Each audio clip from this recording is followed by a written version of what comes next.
It felt like yesterday when I met Robert. It was at a charity event in the town hall. The place was buzzing with people, all dressed up, looking their best.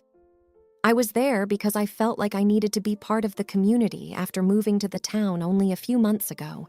Robert was there representing his family's business. "Hi, I'm Robert," he introduced himself, extending his hand. His blue eyes looked genuine and friendly. "Hi, Robert, I'm Clara," I replied, shaking his hand.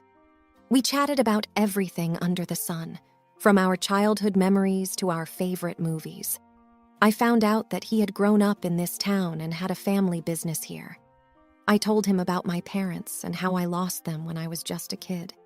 He listened intently, and I could feel he genuinely cared.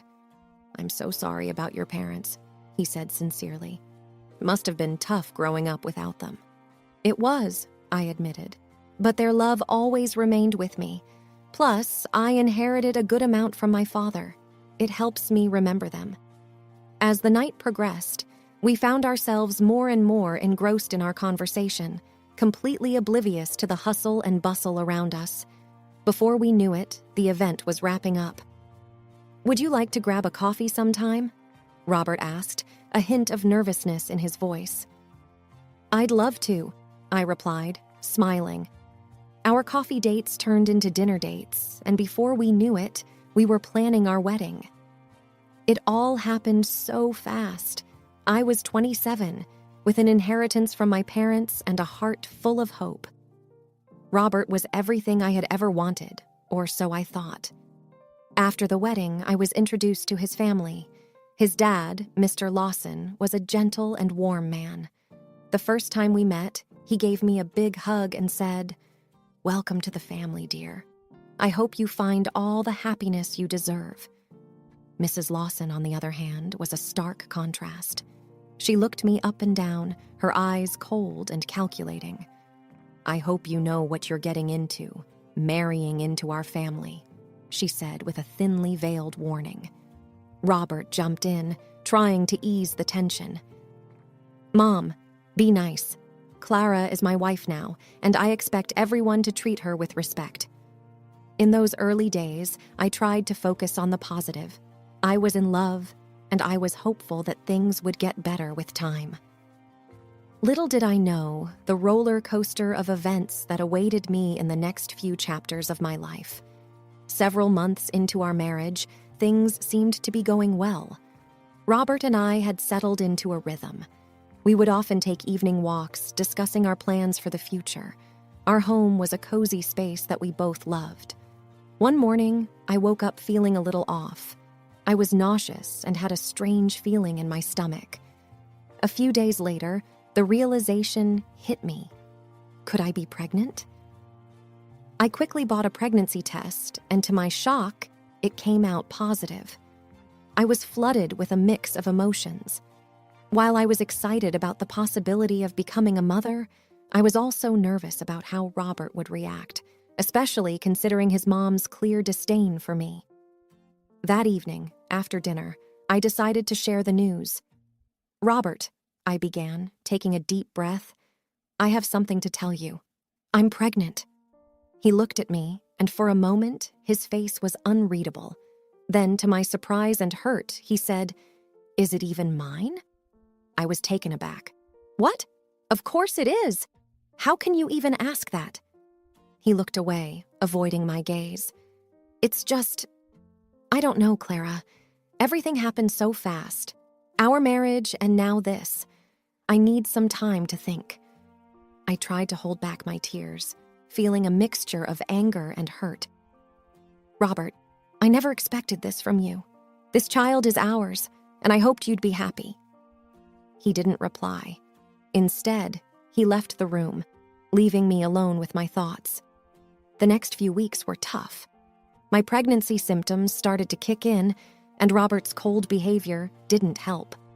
I found solace in the fact that this child was a symbol of our love, even if Robert didn't see it that way.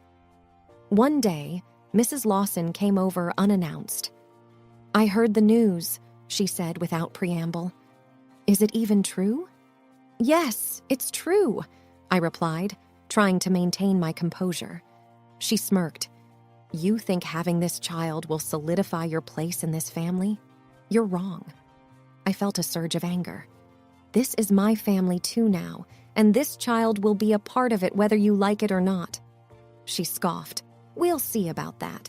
And with that, she left. The next few months were a blur.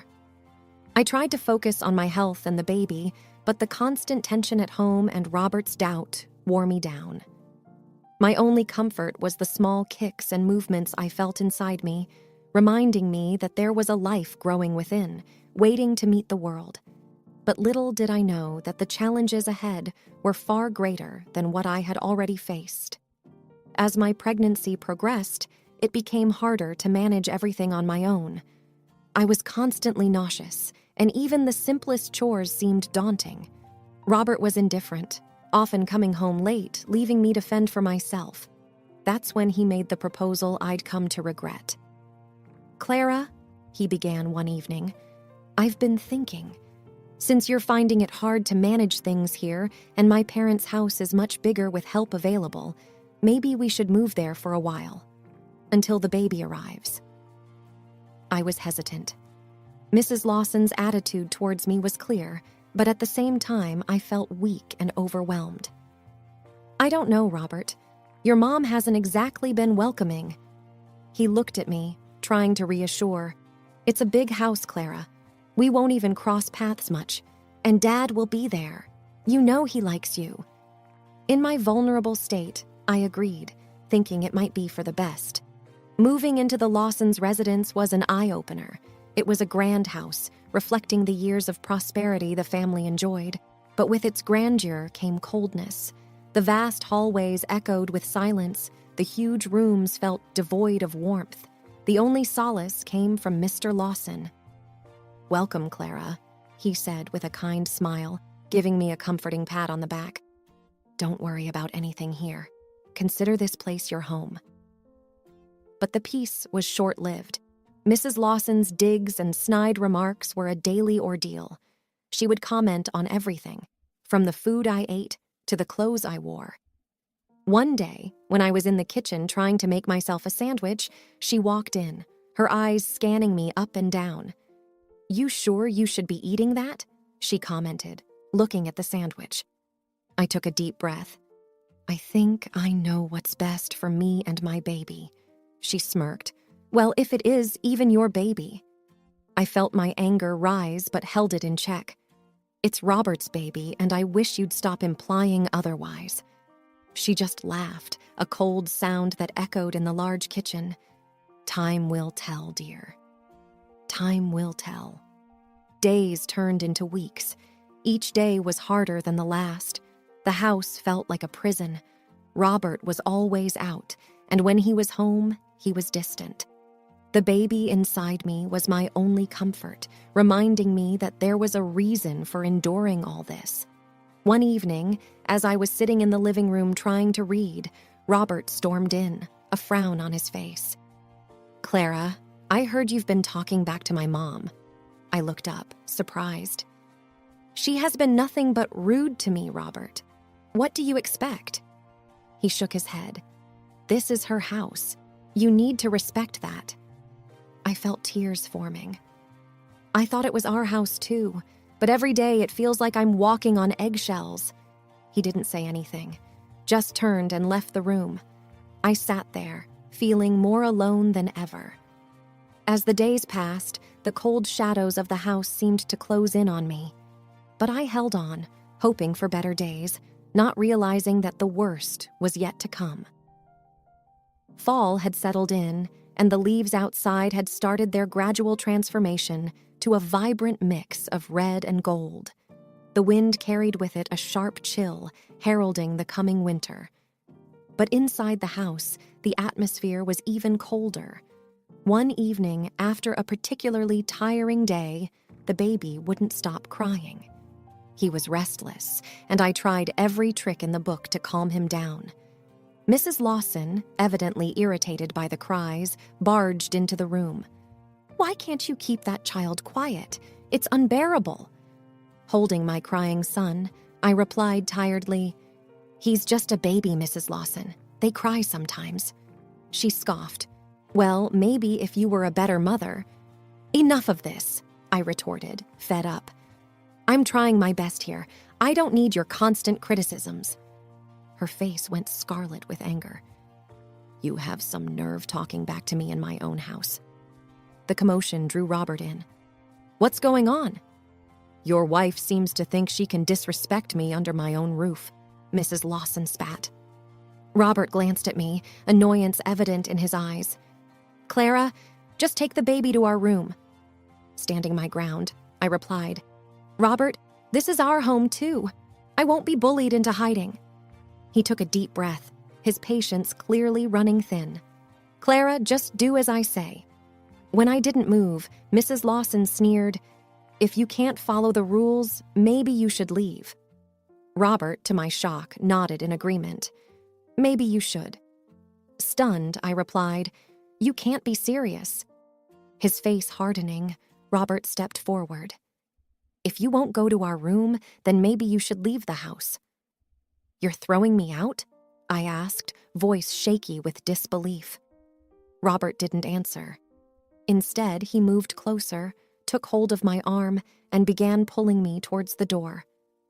I tried to resist, but he was too strong. Holding our crying baby close, I was dragged out of the house. The door slammed behind me, leaving me and my child in the biting cold of the fall evening. Tears streamed down my face, not just from the cold wind, but from the sharp sting of betrayal. My own husband, the man I loved, had just thrown me out of our home. The magnitude of what had just happened weighed heavily on my shoulders as I walked away, holding my child close, trying to shield him from the cold wind. The weight of the night's events pressed heavily on my chest, making each step seem like a monumental effort. My son, sensing my distress, had stopped crying but was whimpering softly. I was at a loss as to where to go. It felt like the world had turned its back on me. Then, a thought struck me. Rachel, my oldest friend, someone who had stood by me during the happiest and saddest times of my life. We'd lost touch recently, primarily because of the tension in my home, but I was sure she'd help. She lived nearby, just a few blocks away. I headed towards her apartment, praying she was home. As I approached the familiar building, memories of our times together flooded my mind. Our college days, the late-night chats, and the countless cups of coffee we'd shared. I reached her door and knocked hesitantly. After what felt like an eternity, the door swung open, revealing a surprised Rachel. "Clara? My God, what happened to you? Why are you here in the middle of the night with the baby?" Choking back tears, I managed, "Rachel, I didn't know where else to go." She immediately pulled me into a tight embrace, murmuring words of comfort. "Come in. Come in." Once inside, sitting on her warm couch with a hot cup of tea in hand, I recounted everything. From the tensions with Robert and his mother to the ultimate betrayal that left me on the streets. Rachel listened patiently, her face a mixture of anger and concern. I knew that Robert was changing, but this is unthinkable. I nodded, tears streaming down. He chose them over us, Rach, his own son. Rachel shook her head in disbelief. "I can't believe Mrs. Lawson would do something like this, but we'll figure something out, okay?" "I just don't get it. Why the sudden animosity? Why the doubt over our son?" Rachel sighed. "People change, Clara. Sometimes not for the better. But you've got your son and friends who care about you. We'll get through this together." Feeling a little calmer, I asked, "What do I do now, Rach?" She thought for a moment. "First, let's get you both settled for the night. Tomorrow, we'll think of the next steps. Maybe talk to a lawyer?" Nodding, I replied, "I never thought I'd need one against my own husband." Rachel gave a sad smile. "Life throws curveballs, Clara. But remember, you're strong, and you're not alone." Feeling a weight lift off my shoulders, I hugged Rachel tight. "Thank you." The night was spent in Rachel's guest room. Though I barely got a wink of sleep, having her by my side made me feel a bit safer, a little less lost. The road ahead was uncertain, but with friends like Rachel, I knew I could face whatever lay in store. The morning after the eviction felt surreal. Waking up in Rachel's apartment, the events of the previous night played back in my mind, and a sinking feeling settled in my chest. After a silent breakfast, Rachel, with her unwavering determination, declared, "We're going to get answers today." "You mean about Robert's sudden change and Mrs. Lawson's animosity?" I asked. "Exactly," Rachel responded, pulling out her phone. "I have a contact, Paul, a private investigator. He's helped some friends in the past. Maybe he can help us understand what's really going on." With that, Rachel dialed a number. "Paul? Hey, it's Rachel. I've got a situation here. Yes, I'll text you the details." Turning to me, she added, "He's good, Clara. We'll know what's happening soon." The days that followed were a whirlwind. Paul discreetly began his investigation, tailing Robert and Mrs. Lawson. Each evening, he'd provide Rachel and me with updates. It wasn't long before Paul unearthed shocking revelations. "I've been following Robert, and it appears he's seeing someone else," he said one evening, handing over a few photographs. My heart sank as I looked at the pictures of Robert and an unfamiliar woman, laughing, dining, and even shopping together. Rachel, anger evident in her voice, asked, "Do you have any idea who she is?" Paul nodded. "Her name's Angela, works in a law firm downtown, but that's not all. I've got audio recordings of Mrs. Lawson that you might find interesting." He played back a conversation where Mrs. Lawson discussed her elaborate plan to have me thrown out so that Robert could gain access to my inheritance. Her voice, dripping with greed, sent chills down my spine. "Once Clara's out of the picture, Robert can divorce her. With a good lawyer, he can claim a good portion of her inheritance for emotional distress or some such nonsense. Angela's firm will handle it.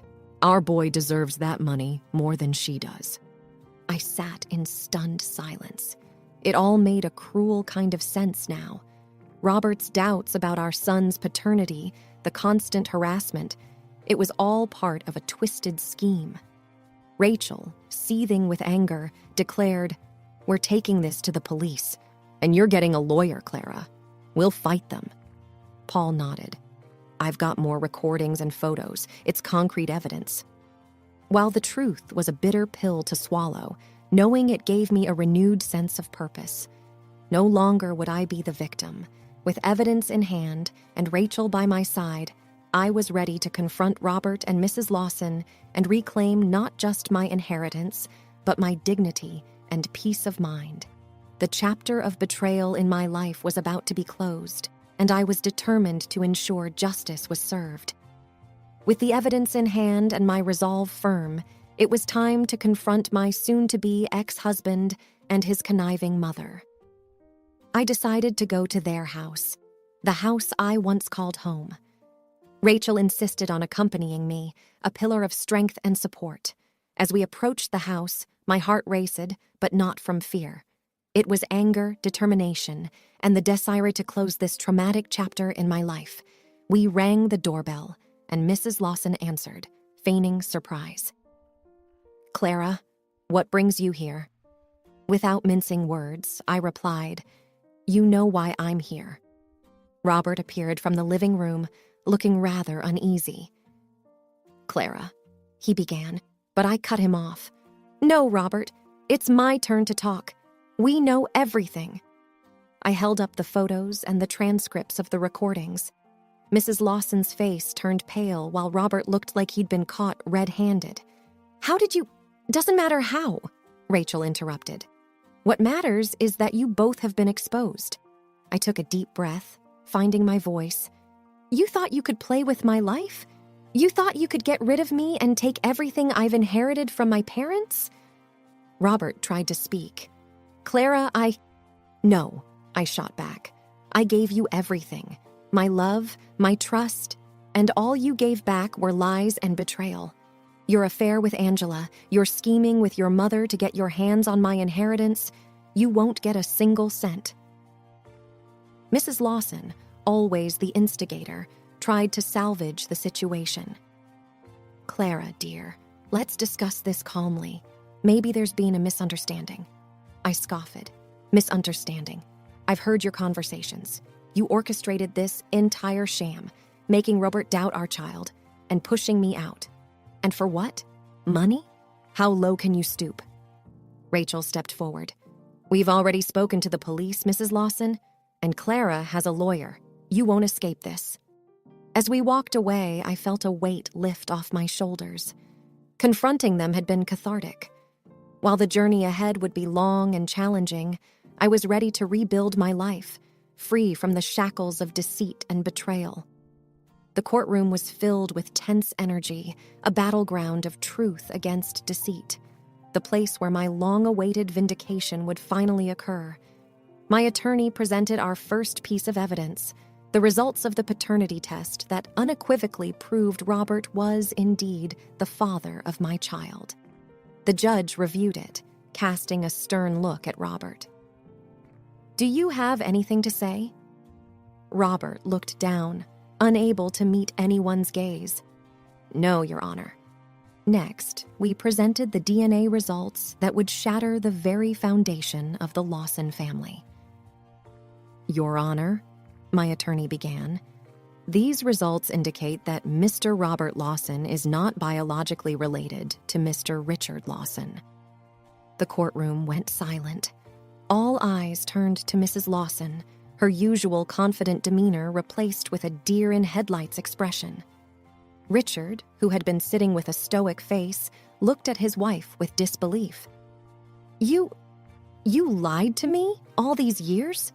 Richard's voice wavered. Mrs. Lawson, trying to regain some semblance of control, stammered, "Richard, it's not what it looks like." But the evidence was irrefutable. The judge continued with the proceedings, his voice firm. Given all the evidence presented, the court rules in favor of Mrs. Clara. Robert Lawson will receive no part of her inheritance. He is also mandated to pay alimony for their child. Furthermore, considering the emotional trauma inflicted upon Mrs. Clara, the court also mandates Robert to pay damages. Mrs. Lawson, once the formidable matriarch, now looked small and defeated. But the courtroom had one more revelation that would strip her of her last vestiges of power. Richard stood up, facing his soon-to-be ex-wife. "I've filed for divorce, and I've already begun the proceedings to claim our house. You won't see a single penny from our joint assets." She was speechless, her empire and decades of manipulation crumbling around her. Walking out of the courtroom, the sunlight seemed brighter, the world fuller. Rachel hugged me tightly. "You did it, Clara. Justice is served." I took a deep breath, feeling the weight lift off my shoulders. It's over. Finally. And as I moved forward, with my son in my arms, I knew I was walking towards a better, brighter future.